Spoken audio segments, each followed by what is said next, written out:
Noite linda para você acompanhar a notícia para o trabalho. Estou eu aqui com o doutor Rafael Vieira. Seja bem-vindo, Eu doutor. que agradeço pelo convite, O doutor, obrigado. o doutor é especializado na área de advocacia previdenciária e a gente vai falar hoje sobre como que é o mercado para advocacia previdenciária. Isso mesmo, como que será esse mercado? A gente vai desvendar. Como você chegou à advocacia? A gente já começa por aqui. Certo. Eu, na verdade, me formei em Direito há 10 anos atrás. Só que eu me distanciei um pouco da advocacia, atuei no terceiro setor, me envolvi com bastante projetos sociais, e depois de um tempo eu comecei a sentir a necessidade de retornar para a advocacia por várias questões particulares. Então, o meu reingresso na advocacia ele é recente, ele está há 3 anos, mas sabe quando você, depois de ter entrado, faz aquela seguinte pergunta para você mesmo: por que que eu não entrei há 10 anos atrás? Porque os frutos que eu estou colhendo com a advocacia nesse curto prazo de retorno foi muito compensatório, tendo em vista assim essa distância que eu fiquei. Então, a minha entrada na advocacia foi por uma questão muito particular de identificar necessidade de retorno, primeiro por uma questão financeira, que eu acho que isso é básico para todo mundo, né? Enquanto eu estava no terceiro setor vinculado a um salário, eu não teria condições de poder expandir minha renda como um profissional liberal na advocacia. Então, acho que esse foi um ponto primeiro para mim, assim, para identificar essa necessidade de retorno. E como eu já tive experiência com a advocacia previdenciária, eu busquei retornar para aquilo que eu já tinha um contato. Uhum. Bacana. E como foi o seu processo de transição para a advocacia?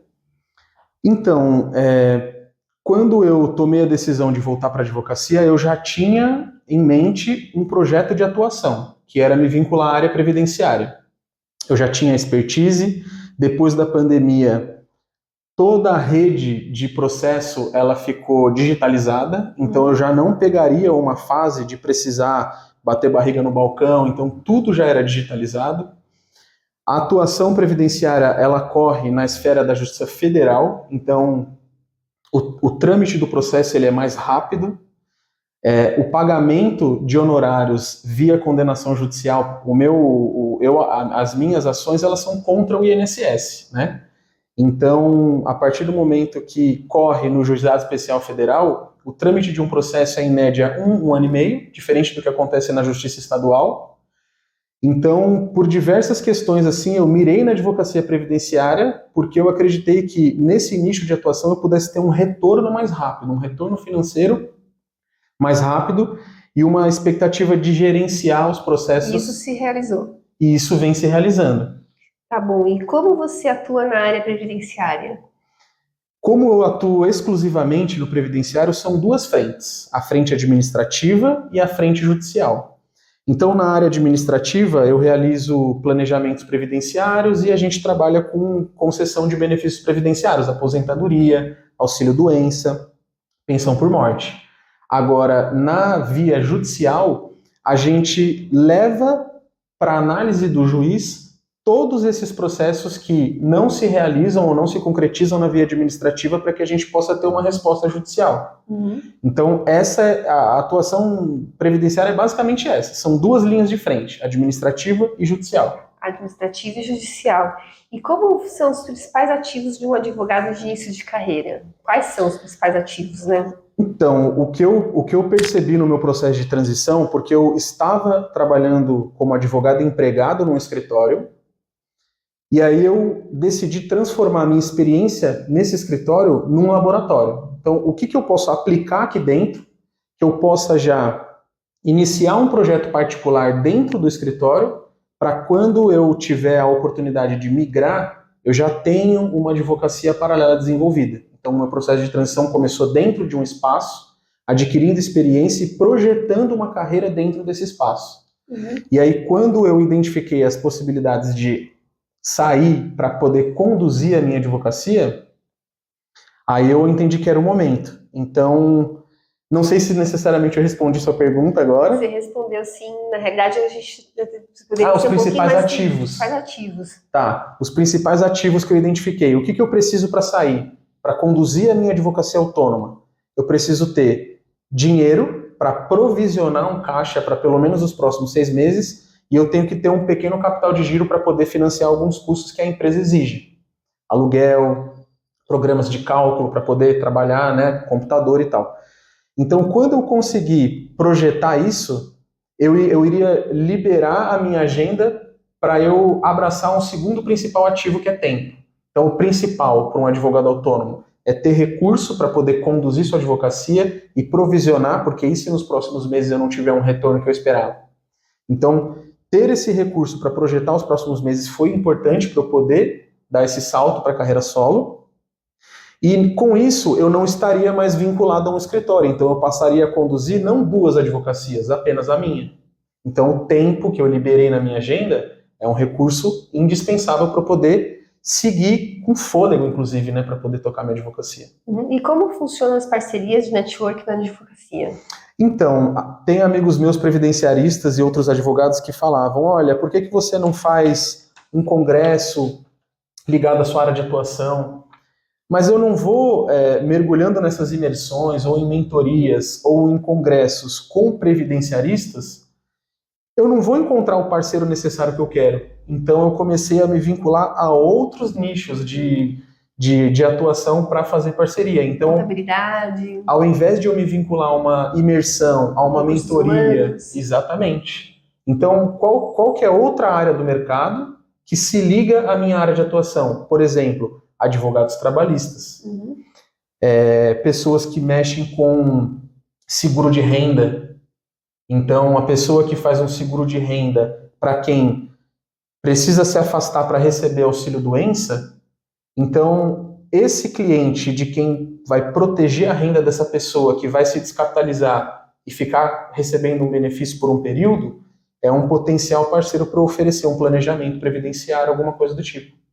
E que tipo de mentalidade deve ter para construir o seu próprio negócio na advocacia?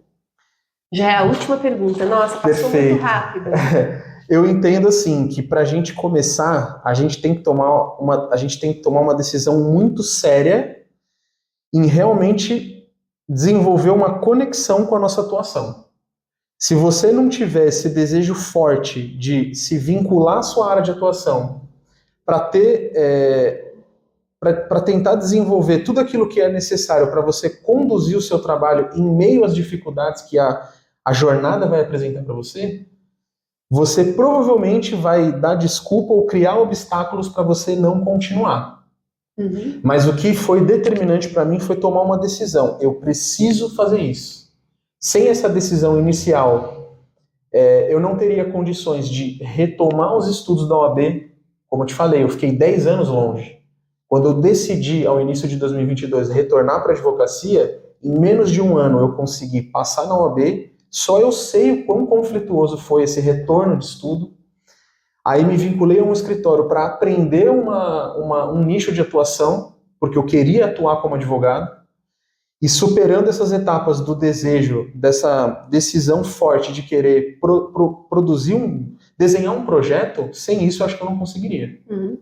Então eu vejo muitas pessoas querendo fazer coisas, mas a maioria das pessoas não saem dessa estaca inicial, que é iniciar um movimento numa direção. Acho que sair do zero é a principal dificuldade de todas as pessoas que querem empreender. E tem algum case interessante nessa área? Eu? Seu próprio case? Não, se eu conheço alguém. Você tem um case? Eu tenho um case que projetou a minha saída, né? Porque eu estava até comentando com um colega meu, que como a minha área de especialidade é benefício por incapacidade, auxílio-doença, auxílio-acidente, então quando eu estou conversando com uma pessoa ou que me procura ou que está buscando uma outra demanda, a gente que está na área previdenciária percebe se a pessoa tem alguma deficiência aparente, inclusive numa anamnese, numa entrevista, isso é uma pergunta a se fazer. Você tem alguma deficiência? Porque dependendo da deficiência eu consigo vincular ela a algum benefício. Então um rapaz me procurou para tentar um auxílio-doença porque ele tinha caído de moto. Então ele quebrou a perna e tal, ok, a gente deu a entrada no auxílio-doença e ele recebeu por 3 meses. Só que quando eu fui fazer a análise do histórico previdenciário para entregar um planejamento para ele, eu vi que em 2013 ele tinha recebido um auxílio-doença de forma equivocada. Não era para ele ter recebido um auxílio-doença, era para ele ter recebido um auxílio-acidente. Aí teve que devolver. Não. Aí o que eu fiz? Eu entrei na justiça, apresentei esse pedido estranho para o juiz e falei o seguinte: juiz, ele recebeu aqui um benefício, ok, porém não era esse benefício que ele deveria ter recebido, porque hoje ele convive com uma lesão permanente que reduziu a mobilidade dele para a atividade dele de motoboy. Então ele deveria ter recebido na época um auxílio acidente, que é um benefício permanente. O INSS não entregou para ele o melhor benefício, entregou um benefício provisório de 3 meses. A vida foi passando, ele era leigo, ele não sabia que ele poderia ter recebido um benefício permanente. Então eu pedi para o juiz a reativação de um benefício que ele deveria ter recebido e não recebeu, e o INSS foi condenado a pagar os retroativos de todo esse período para ele e implantou o benefício permanente e ele vai receber até a data da aposentadoria. Eu estou aqui falando com o Rafael Vieira. O Rafael é especializado em direito previdenciário e a gente está falando sobre como é o mercado previdenciário para a advocacia, para quem quer exercer a advocacia.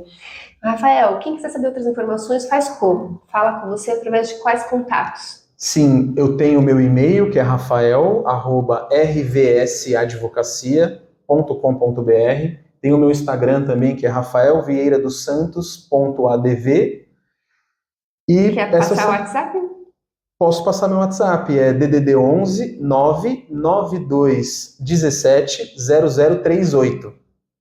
Bem, eu quero agradecer a Deus Pai Todo-Poderoso e pedir a Ele licença para continuar aqui, à frente dessa ferramenta de comunicação, levando informações que transformem. Obrigado pela oportunidade.